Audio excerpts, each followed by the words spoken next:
Bonjour et bienvenue dans cette nouvelle vidéo. Alors aujourd'hui je vais te présenter comment faire une vidéo, un MP3 de haute qualité, qui soit au top. Peut-être que tu t'es déjà posé la question et que tu ne sais pas, ou alors que tu fais ça tout banalement et que tu pourrais améliorer grandement la qualité de tes chansons et musique. Alors je te montre ça de suite. Euh, Par exemple, alors tu pars, voilà, tu as vu une belle chanson sur une plateforme de vidéo, et tu pars, voilà, pour télécharger. Je vais pas dire le mot parce que je risque d'être bloqué par YouTube, bien sûr. Voilà, admettons que tu as trouvé une chanson. Donc là, c'est une chanson que j'ai pris au hasard. Je ne sais même pas les paroles. Franchement, j'ai pris ça au hasard pour les besoins du tuto. Et donc, tu veux tu m'as compris, cette vidéo. Ok.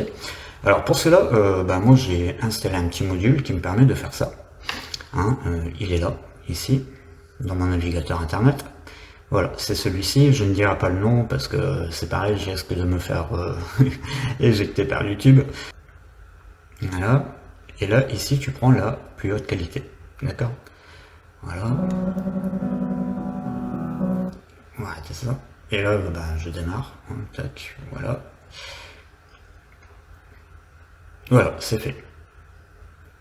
Donc c'est ça, d'accord.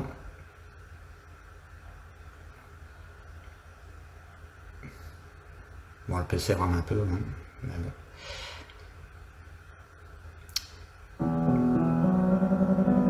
Voilà. Donc c'est fait, t'es d'accord? Donc c'est fait, on est bien d'accord, Alors moi ce que je fais, c'est que ça, je le mets dans un dossier.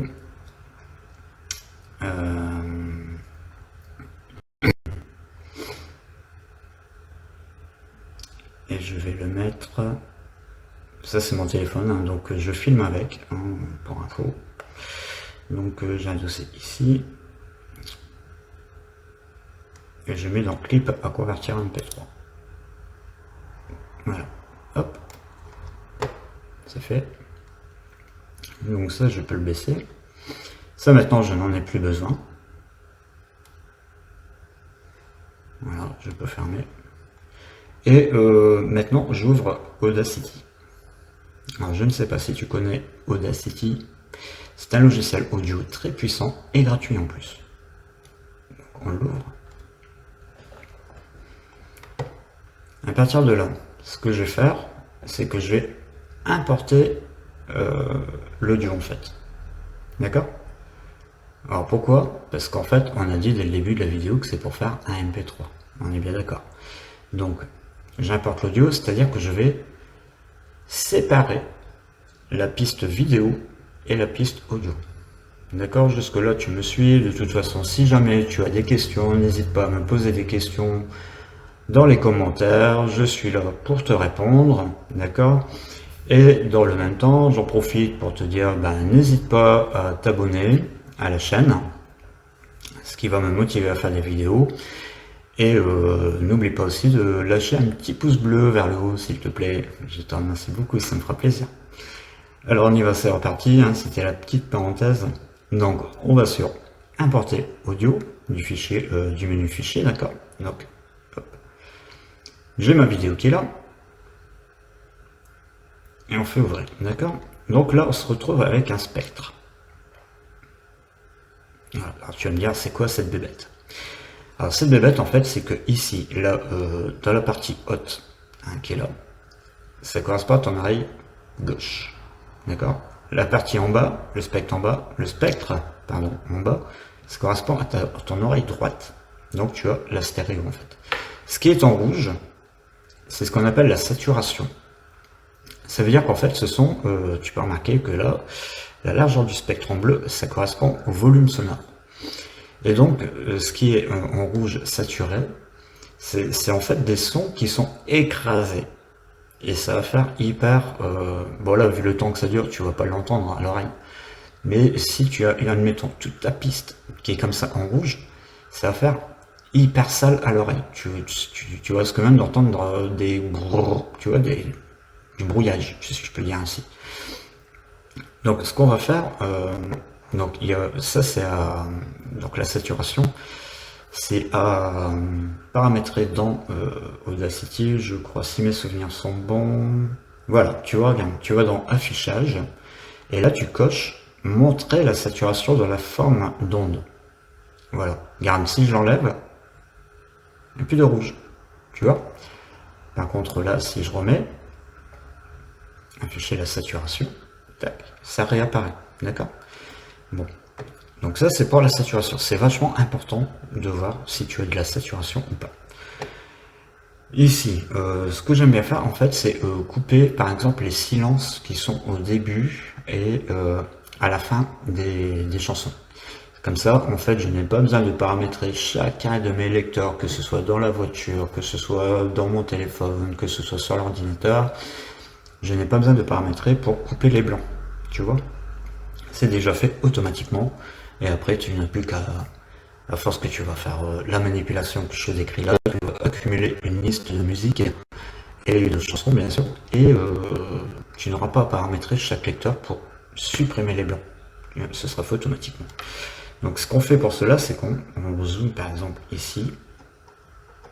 Donc là en l'occurrence, je peux te dire qu'il n'y aura pas de blanc par expérience. Ici il y en a un tout petit peu là, tu vois. Donc on va supprimer, mais c'est vraiment tout petit, tu vois. Et là si tu veux ajuster, eh bien tu pousses le curseur. Tu vois la forme qu'il a, le curseur avec la flèche. Ça me permet de déplacer la sélection. Et j'arrive au bord. Voilà. Et là tu n'as plus qu'à faire la touche supprimer. Voilà. Tout simplement. Ce que je vais faire, c'est que je vais, tu vois, en bas, je vais me déplacer pour aller jusqu'à la fin de la piste. Et là, tu remarques aussi qu'il y a un silence. C'est tout petit, hein. Si tu regardes la barre chronologique qui est en haut, on n'est même pas à 4 dixièmes de seconde, quoi. Tu vois, c'est vraiment tout petit. Hein. Mais c'est assez, quand tu cumules, ça c'est pour faire des blancs. Donc, parce qu'imagine, tu as 4 dixièmes de seconde ici, d'accord? Ensuite, tu as 4 dixièmes de seconde à ta prochaine chanson, au début, et bien, ça te fait un blanc d'une seconde, pratiquement, de 8 dixièmes. Voilà. Donc, c'est pour ça qu'il faut supprimer malgré tout. Hop.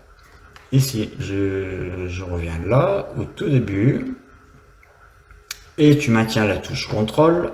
Hein, j'ai fait pareil pour zoomer. Hein. Donc tu maintiens la touche CTRL et avec ta molette de souris, tu viens en arrière pour dézoomer. Et on va prendre toute la largeur de l'écran. D'accord? Pour y voir un peu plus clair, là on est bientôt, voilà la saturation qui est là. Voilà. D'accord? Tu vois, là on a l'ensemble de notre piste audio. Alors maintenant, ce qu'on va faire, tu vois ici, tu cliques. Ça te sélectionne tes deux pistes automatiquement. Donc tu vas prendre le menu Effet, et de là, tu vas faire normaliser. Donc, c'est-à-dire que là, on va normaliser le volume. Mais attention, c'est une pré-normalisation. Pourquoi? Parce qu'après, je vais te montrer au cours de la vidéo que je passe par un autre logiciel pour justement avoir toutes mes vidéos au même volume. Comme ça, il n'y a pas une chanson qui va plus fort ou moins fort que l'autre. Tu n'as pas à jouer avec ton volume dans ta voiture ou avec ton téléphone. Voilà, donc là, on va appliquer ici 1 décibel, d'accord? On normalise à 1 décibel, et tu vas voir que, logiquement, mon spectre va diminuer, et tu n'auras plus de rouge. La saturation sera partie. Je fais appliquer. Voilà, on n'a plus de saturation. Donc là, on est bon, d'accord? Donc là, je peux mettre ici en route. On a bien ici. Voilà. J'arrête. On a bien ici notre fichier. Mais attention, qui n'est pas encore converti au format MP3. On n'a que la partie audio. Donc maintenant, ce qu'on fait, si on veut créer notre MP3, tu vas aller dans le menu fichier. Et là, tu vas faire exporter l'audio. D'accord? Donc là, ici, tu peux laisser le titre comme il est ou tu peux le modifier. Hein. Là, tu choisis ton répertoire que tu veux. Et le plus important, c'est de choisir le fichier MP3. D'accord? Stéréo, bien sûr. Hein, et moi, alors, ici pour l'encodage, j'encode au format CD. C'est-à-dire à 44 100, pardon, 44 100 Hz. Voilà, ça c'est du format CD. Donc ce qui est un très bon format. On applique un débit binaire qui est constant. Hein, on ne veut pas de variation. Donc on applique un débit binaire constant. Et en qualité, je te conseille vivement d'encoder en 256 kilobits par seconde. Pourquoi? Parce que si tu encodes, par exemple, ce qui est la majorité des cas de chansons que tu vas trouver sur Internet, en fait, à 128 kilobits par seconde, tu vas avoir des sons qui vont être absents, tu vois, de ta musique. Au moment de l'encodage, lui, il va considérer que ton oreille humaine n'entend pas ces sons-là, donc il va supprimer de ta chanson, tu vois. Alors que si tu laisses en 256 kilobits, qui est une très très bonne qualité audio, ben, il va être beaucoup plus tolérant à laisser les sons. Bien sûr, évidemment, ton fichier audio sera un peu plus lourd. C'est-à-dire qu'au lieu de faire 1 méga, il en fera 3 ou 4. Mais le jeu en vaut la chandelle, comme on dit. Donc on laisse comme ça. Donc je te conseille vraiment d'encoder à 256 kilobits. Voilà. Là tu fais exporter. Et il va exporter le MP3 dans le dossier qu'on a choisi. Donc tu vois là, et puis tu choisis ton dossier. D'accord? Voilà, je vais faire annuler. On exporte. C'est parti. Ça va très vite. Mais pourtant, je fais ça sur un PC qui a 10 ans, hein, comme maintenant. Donc un PC portable en plus. Voilà, donc ça fait. Donc de là, tu peux quitter Audacity. Non, ça ne m'intéresse pas de sauvegarder. Voilà. Donc de là, je vais chercher mon dossier qui est là. Et voilà, ma chanson est là. Je fais ça.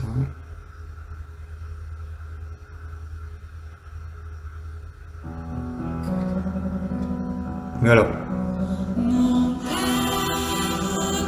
On a bien la chanson, le MP3.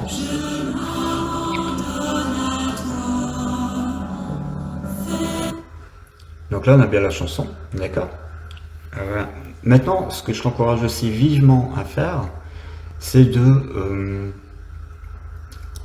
d'aller dans les propriétés du fichier. D'accord. Bon, là, en l'occurrence, je n'ai pas le nom du chanteur. Je vais imaginer que c'est, j'en sais rien, moi, Fred. Hein, enfin, comme si c'était moi. Voilà. Et de là, je laisse comme ça. Alors, tu prends le nom de l'auteur de la chanson. De là, tu vas faire copier. Puis là, tu vas aller dans les détails. Puis là, tu vas aller dans interprète ayant participé. Tu vas faire clic droit, coller. Et interprète de l'album, pareil, tu fais clic droit, coller. Alors pourquoi? Parce que, en fait, quand tu vas mettre ça dans ta voiture, si tu ne remplis pas ces champs-là, tu n'auras pas le nom du chanteur, il va te mettre artiste inconnu et titre inconnu. Donc là, tu vas faire pareil avec le titre. Tu prends le titre. Voilà. Pareil, tu vas faire copier. Elle me fait quoi cette souris? Tu vas faire copier. Détail. Et là, dans le titre, tu vas mettre coller. D'accord? Comme ça, dans ta voiture, ça va apparaître comme ça. Tu verras le nom de l'auteur et tu verras le titre de la chanson.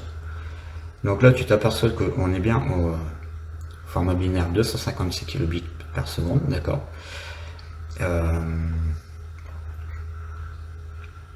Que c'est un fichier qui a été fait aujourd'hui, hein, nous sommes le 30, et tu vois que la taille, elle est à presque 6 mégas. Tu aurais encodé à 128 kilobits, hein, comme j'avais dit tout à l'heure, tu aurais la moitié. C'est-à-dire que ton fichier ferait aller en gros 3 mégas 5. Mais tu aurais perdu des sons. Voilà. Alors si tu écoutes au casque, comme moi j'aime écouter au casque, perdre des sons, c'est pas forcément agréable, tu vois. Bon. Après, je dirais que il faut vraiment être puriste pour se rendre compte. Bon, moi en l'occurrence, je suis très puriste. J'irai dans tous les domaines, mais en particulier pour la musique et la vidéo. Donc, c'est pour ça que j'encode à un format d'échantillonnage très élevé. Donc, ceci étant fait, c'était la petite parenthèse, on a tout. Tout est rempli, on est tranquille. Et là, tu vois, forcément, on a le nom du chanteur, voilà, mais ça, c'est au niveau informatique. Mais ça, tu vas le récupérer aussi quand tu vas lire ta musique dans ton téléphone et aussi dans ta voiture. Alors maintenant, on va passer à ce fameux logiciel de normalisation du volume. Donc pour ça, j'utilise MP3 Gain Volume. Voilà. Et là, tu vas faire ajouter dossier. Donc comme là, moi, non, c'est pas celui-là. Ça, c'est mon dossier de chanson en fait. Donc tu vas dans MP3 converti, le dossier que tu as choisi. Et là, tu vois, voilà, tu as ça. Si tu en as plusieurs, tu en sélectionnes un, bien sûr, et tu fais CTRL A. D'accord, c'est pas compliqué. Là, j'ai choisi un taux à 93 décibels. La normale vaut 89, mais je trouve qu'à 89, ça ne va pas assez fort. Il faut vraiment pousser le volume sur tes lecteurs, tu vois. Donc là, en mettant à 93, c'est raisonnable. Attention, cependant, toutefois, à ne pas être trop gourmand sur cette valeur, sinon tu vas te retrouver une nouvelle fois avec de la saturation. C'est-à-dire des sons qui vont être brouillés à ton oreille. Donc ne sois pas gourmand sur cette valeur. Honnêtement, je recommande cette valeur à 93, qui est une très bonne valeur. Au-delà, j'ai essayé 94, 95. J'ai remarqué déjà que les chansons étaient allumées, qu'on avait de la saturation. Donc 93, je trouve que c'est vraiment la valeur adéquate. Après, c'est chacun ses goûts, hein, comme on dit. Hein, mais voilà, personnellement, je normalise toujours mes MP3 à 93 décibels. Voilà. Donc de là, tu vas faire analyser piste. Tu vas te rendre compte que ici, ta piste audio que tu viens de faire, ton MP3, il a 94,1 dixième de décibels. Donc, ce qu'on va faire, donc lui, il te recommande d'enlever moins 1 décibel 5. D'accord? Eh bien, c'est pas compliqué, tu fais tout simplement gain piste. Tac. Voilà. Donc là, on est à 92,6 décibels. Tu vas me dire, ouais, on n'est pas à 93. Oui, mais c'est pas grave. Parce que lui, il fait une moyenne, en fait, sur la musique, sur la piste. D'accord? Et comme sur la piste, déjà, tu as le début, hein, qui commence doucement, puis la fin qui se termine tout doucement aussi, déjà là, on n'est pas trop crédible sur l'exactitude des décibels, tu vois. Donc lui, il fait une moyenne sur la piste, et puis voilà. Pour lui, la moyenne qui se rapproche le plus de 93, eh bien c'est 92,6, mais sois rassuré, parce que ça, tu ne l'entends pas à l'oreille, en fait. Tu ne fais pas de différence de volume pour 4 dixièmes de décibels. C'est trop faible, beaucoup trop faible. Donc voilà, là mon MP3 est fait. Ce que tu fais, tu peux faire effacer tout. On quitte, tout simplement. Et puis bah voilà, je t'ai fait un MP3 qui est prêt. Hein, maintenant si je lis,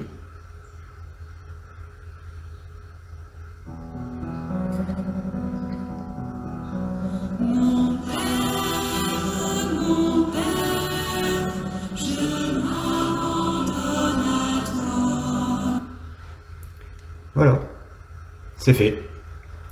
Eh bien écoute, je te remercie beaucoup pour ton attention. Si tu as regardé la vidéo jusqu'au bout, eh bien je te remercie beaucoup aussi. J'espère qu'elle te sera très utile si tu es un mélomane, si tu aimes la musique comme moi, et que tu seras content de pouvoir utiliser mes petites astuces.